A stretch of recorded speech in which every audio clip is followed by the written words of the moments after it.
మేము బడ్జెట్ కేటాయించాము, నిధులను ఇచ్చాము, అయినప్పటికీ అప్పుల కుప్పగా మారింది అనే మాట తను చాలా క్లియర్గా చెప్పారు. మిగులు రాష్ట్రంగా ఉంది, 10 ఏళ్లలో మొత్తం అప్పులుగా మారిపోయాయి.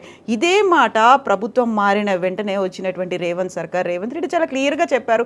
లంకె బిందెలు ఉంటాయి అనుకున్నాము, ఖాళీ కుండలు ఉన్నాయి. 10 ఏళ్లలో ఎవరెంత ఇచ్చినప్పటికీ, కేంద్రం అంత సపోర్టు వివక్ష లేకుండా చేసినప్పటికీ ఎందుకని ఇంత అప్పుల పాలు చేసింది బీఆర్ఎస్ సర్కార్? నంబర్ 1, 2014లో ఒక రాంగ్ నోషన్ ఏంటంటే మిగులు బడ్జెట్ ఉంది, ఓకే, అప్పులు లేవా, రూపాయి అప్పు లేదా? 60,000 కోట్లు అప్పు తెలంగాణ ఆంధ్రప్రదేశ్ విభజన జరిగినప్పుడు తెలంగాణ రాష్ట్రం యొక్క అప్పు 60,000 కోట్లు. కానీ కేసీఆర్ గారు అయ్యో ఈ రాష్ట్రం మొత్తం ఇక వేస్ట్, అన్ప్రొడక్టివ్ అని అట్లేం చెప్పలేదే. ప్రైడ్ని పెంచిండు. ఏమని చెప్పిండ్రు? మనకు పొటెన్షియల్ ఉంది. ఎందుకంటే కొందరు ఆ వీడియోలు వేస్తూ ఉంటారు, మన గొప్ప రాష్ట్రం మనది. ఎస్, డెఫినెట్గా మనం ఏమి ఒక జార్ఖండ్ కాదు, ఛత్తీస్గఢ్ కాదు, మనము ఒక పొటెన్షియల్, ఒక కెపాసిటీ ఉన్న స్టేట్ అనేది మనం అట్లా మార్కెటింగ్ చేసుకున్నాం. కానీ అప్పులు అయితే ఉన్నాయి కదా. నంబర్ 1, పోనీ నీ కేంద్రం ఏమిచ్చింది చెప్పు? కాళేశ్వరంలో నువ్వు నిధులు ఇచ్చినావా? ఒక ప్రాజెక్ట్ నిర్మాణం చేసుకున్నావు, దాని మీద ఎంతసేపు కళ్ళమంటనే కదా, ఏడిపే కదా. ఇలా నీళ్లు ఉన్నాయి, దాని నుంచి రకరకాల ఆదాయాలు వస్తున్నాయి అందరికీ, కాంగ్రెస్ ప్రభుత్వానికి కూడా ఆదాయం వస్తున్నది. ఒక ఇరిగేషన్ ప్రాజెక్ట్ కానివ్వండి, ఇంటీరియర్ రోడ్స్ కానివ్వండి, ఫ్లైఓవర్లు కానివ్వండి, హైవేస్ కానివ్వండి, ఎన్నో స్టేట్స్కి సంబంధించిన ప్రాజెక్ట్స్ కానివ్వండి, రైతు వేదికలు కానివ్వండి, శ్మశాన వాటికలు కానివ్వండి, ఎన్ని నిర్మాణాలు చేపట్టుకోలేదు. కలెక్టరేట్స్ కానివ్వండి, కమిషనరేట్స్ కానివ్వండి, సెక్రటేరియట్ కానివ్వండి, ఇవన్నీ కూడా ఒక కార్యాలయాలు, నిర్మాణాలు, మనబడి కార్యక్రమం కానివ్వండి, ఎన్నో కార్యక్రమాలు చేపట్టినాం కదా. వీటన్నిటిలోనూ కేంద్ర సహకారం ఉంది, అన్నిట్లలోనూ కేంద్రం నిధులు ఉన్నాయి అనే మాట పదే రాష్ట్ర బీజేపీ లీడర్లు కూడా చెప్తూ వచ్చారు కదా. వాళ్ళు ఏం చేస్తున్నారు అని అంటే, ఫైనాన్స్ కమిషన్ లెక్కలు అంటే ఒక రాష్ట్రానికి మనం ఇచ్చే ట్యాక్సెస్ ప్రకారం మనం రూపాయి ఇస్తే మనకిచ్చే 20-30 పైసలు వాళ్ళు చెప్పే లెక్క ప్రకారం. స్పెసిఫిక్స్ ఎందుకు చెప్పరు అంటే, అదనంగా మీరు మొన్న మీకు నచ్చినట్టు వైజాగ్ స్టీల్ ప్లాంట్ 10,000 కోట్లు తీసుకోండి, గిఫ్ట్ సిటీ తీసుకోండి, ఇన్ని లక్షల కోట్లు పెడతాం మేము, ఓ డిఫెన్స్ కారిడార్ తీసుకోండి, మీరు ఓ బుల్లెట్ ట్రైన్ మీరు తీసుకోండి. మనమేమో అడుక్కోవాలి. దేంట్లో? మనం ఇస్తున్న ట్యాక్సుల్లో మాకు తిరిగి ఇవ్వడానికి కూడా దానికి కొట్లాడుకోవాలి. మేము మీకు లైట్లు ఇస్తున్నాం చూడండి, మేము మీకు నీళ్ళు ఇస్తున్నాం చూడండి, మేము మీకు గాలి ఇస్తున్నాం చూడండి, మీకు రోడ్లు ఇస్తున్నాం చూడండి. ఇది తెలంగాణ హక్కు కదా. Being in union of India ఇది తెలంగాణకు రావాల్సిన వాటా. తెలంగాణకు ఇతర రాష్ట్రాలలాగా, మీరు బీజేపీ రాష్ట్రాలలాగా అదనంగా మీరు తెలంగాణకు ఏం చేస్తున్నారని అడగడంలో తప్పు లేదా? డెఫినెట్గా మేము ఎందుకు తప్పు అంటాం? మేము అనేది ఏంటంటే, మేము మాట్లాడుతున్నది తెలంగాణ రైట్స్ కోసం. ఇంకొకటి, అప్పులని అంటున్నారు. ఏనాడైనా ఒక బడ్జెట్లో లేకపోతే మొత్తం కేంద్రంలో వాళ్ళు ఒక్కసారైనా పార్లమెంట్లో భారతదేశంలో బీజేపీ వచ్చిన తర్వాత చేసిన అప్పుల గురించి ఏనాడైనా చర్చ పెట్టినా? అంతర్జాతీయ అప్పులు, కోవిడ్ సమయంలో కూడా అప్పు తీసుకున్నారండి. ఇంత చైనా మీద మాట్లాడతారు కదా, చైనా ఏషియన్ డెవలప్మెంట్ బ్యాంక్ నుంచి 1000 కోట్లు అప్పు తీసుకోలేదా నరేంద్ర మోదీ గారి ప్రభుత్వం? కానీ అదే మేము కేంద్రం నుంచి సపోర్ట్ రాకపోయినా, కేంద్రం ఏం సపోర్ట్ చేసింది కోవిడ్ సమయంలో చెప్పండి? పాపము వీధి వ్యాపారులకు కూడా అప్పిచ్చింది, ఆదుకోవాలి, వాళ్ళకు కూడా అప్పిచ్చింది, రుణాలు ఇచ్చింది.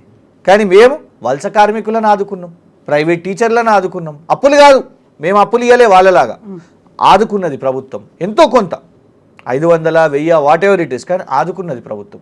కానీ కేంద్ర ప్రభుత్వం అప్పుడు కూడా ఆఖరికి శ్రామిక్ ట్రైన్లు పెట్టిన దాన్ని కూడా రాష్ట్ర ప్రభుత్వం టికెట్లు ఇవ్వాలని వసూలు చేసిన సమయం వాళ్ళది. రాష్ట్ర ప్రభుత్వాన్ని ఎక్కడ ఆదుకున్నారు మీరు చెప్పండి? ఎక్కడ మీ ఆదాయం? అప్పుల గురించి మాట్లాడుతున్నారు. మీ ఉత్తరప్రదేశ్ కంటే ఎక్కువ ఉందా తెలంగాణ అప్పు? ఓ మధ్యప్రదేశ్, ఒక రాజస్థాన్ కంటే తెలంగాణ అప్పు ఎక్కువ ఉందా? గుజరాత్ కంటే ఎక్కువ తెలంగాణ అప్పు ఉందా? టాప్ 20 స్టేట్స్లో తెలంగాణ అప్పు లేదు. బీజేపీ కాంగ్రెస్ ఇద్దరు కలిసి ఆడిన లెక్క ఏంటంటే, ఎవరికి నచ్చిన వాళ్ళ ఫిగర్, ఒక లార్ అంటారు, ఒక లేడ్ అంటారు. రిజర్వ్ బ్యాంక్ ఆఫ్ ఇండియా కదా చెప్పాల్సిన లెక్క. మా ప్రభుత్వం అయిపోయేసరికి సుమారు అప్రాక్సిమేట్లీ 3 లక్షల కోట్లు, ఇది రిజర్వ్ బ్యాంక్ ఆఫ్ ఇండియా చెప్పింది. And reserve bank of India ఆ స్టడీ ఆఫ్ ఫైనాన్సెస్, రాష్ట్రాల యొక్క స్టడీలో ఏమని చెప్పింది? అదొక స్పెషల్ కేసుగా తెలంగాణను తీసుకున్నది. ఇవాళ నిర్మలా సీతారామన్ గారు తెలంగాణని ఇంకో రకంగా స్పెషల్ కేసులో చెప్తున్నారు. కానీ ఇదే reserve bank of India KCR గారి ప్రభుత్వం ఉన్నప్పుడే ఏమని చెప్పిందంటే 33 సంవత్సరాల కోసం తీసుకున్న రుణం ఈ తెలంగాణ ప్రభుత్వం 14 సంవత్సరాల్లోనే, అంటే సగం కంటే తక్కువ సమయంలోనే కట్టగలుగుతుంది, వీళ్ళకి ఆ పొటెన్షియల్ ఉంది. ఎందుకు? ఇవాళ రేవంత్ రెడ్డి గారు వచ్చిన తర్వాత ఈ ఒక్క సంవత్సరంలోనే 1,50,000 కోట్ల అప్పు చేశారు. ఎక్కడ పోయింది చెప్పండి ఈ అప్పు? కానీ కేసీఆర్ గారు చెప్పగలుగుతారు. ఓ కమిషనరేట్ కట్టినప్పుడు, ఒక కలెక్టరేట్ కట్టినప్పుడు, ఒక జిల్లాలో కొత్త జిల్లాలు కొత్త కార్యాలయాలు కట్టినప్పుడు ఖచ్చితంగా అక్కడ ఆ టౌన్ పెరుగుతుంది కదా. టౌన్ పెరిగినప్పుడు ల్యాండ్ వాల్యూ పెరుగుతుంది కదా. డెఫినెట్గా దాంట్లో డెవలప్మెంట్ జరిగింది.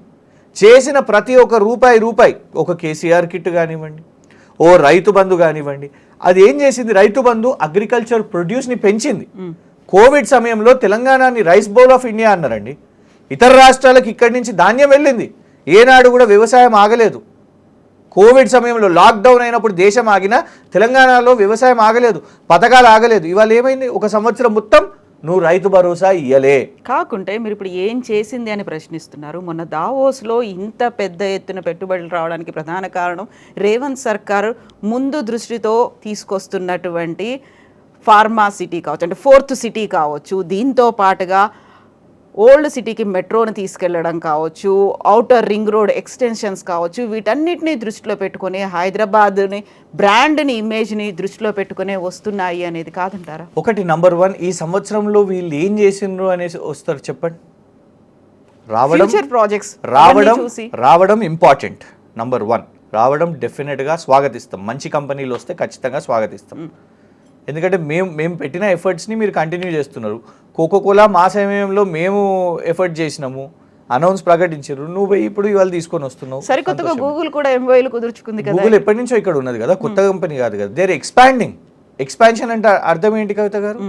ఒక ఉన్న ఎస్టాబ్లిష్మెంట్ ని ఇంకా వాళ్ళు పొడిగించుకోవడం. నువ్వు కొత్తగా తీసుకొని వచ్చి వీళ్ళ మీద నమ్మకంతోనే అది పొడిగిస్తున్నారు అనుకోవచ్చు. మేము అనేది ఏంటంటే, నువ్వు చెప్తున్న 4th సిటీలో ఒకటనే వాళ్ళు ఎంటర్ అయిందా? అసలు వాట్ ఈస్ 4th సిటీ? ఆ 4th సిటీలో నువ్వు ఏం తీసుకొని వస్తున్నావు? నువ్వు ఇవాళ అదానీ కదా 100 కోట్లు తీసుకున్నాడు, వాపస్ ఇచ్చేసి ఆ స్కిల్ యూనివర్సిటీ మేఘా వాళ్ళు కూడా. నువ్వు ఐటీ అని చెప్తావు, మాకు ఇన్ఫర్మేషన్ అండ్ టెక్నాలజీ అని చెప్తావు. ఎందుకంటే మేము నీ భాషను తప్పు పడతలేము, నీకు ఇంగ్లీష్ వచ్చా రాదా అది కాదు ముఖ్యం. నువ్వు విద్యాశాఖ మంత్రి కూడా. ఇన్ఫర్మేషన్ అండ్ టెక్నాలజీ అన్నప్పుడు ఏమనుకుంటాం?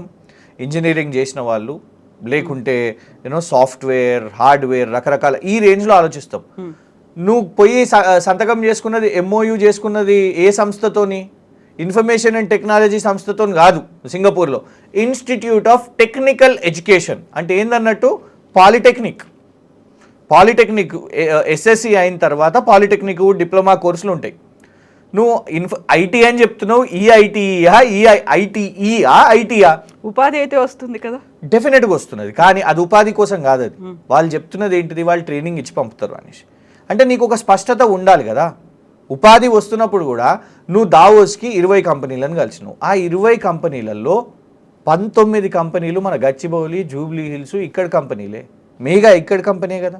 నువ్వు జూబ్లీ హిల్స్ ప్యాలెస్లో కూర్చొని చేసుకో, ఇక్కడనే ప్యాలెస్లో కూర్చో. అక్కడ దావోస్ దాకా పోవడం ఎందుకు? గత సంవత్సరంలో మేము అడిగింది ఇంకో ప్రశ్న అండి.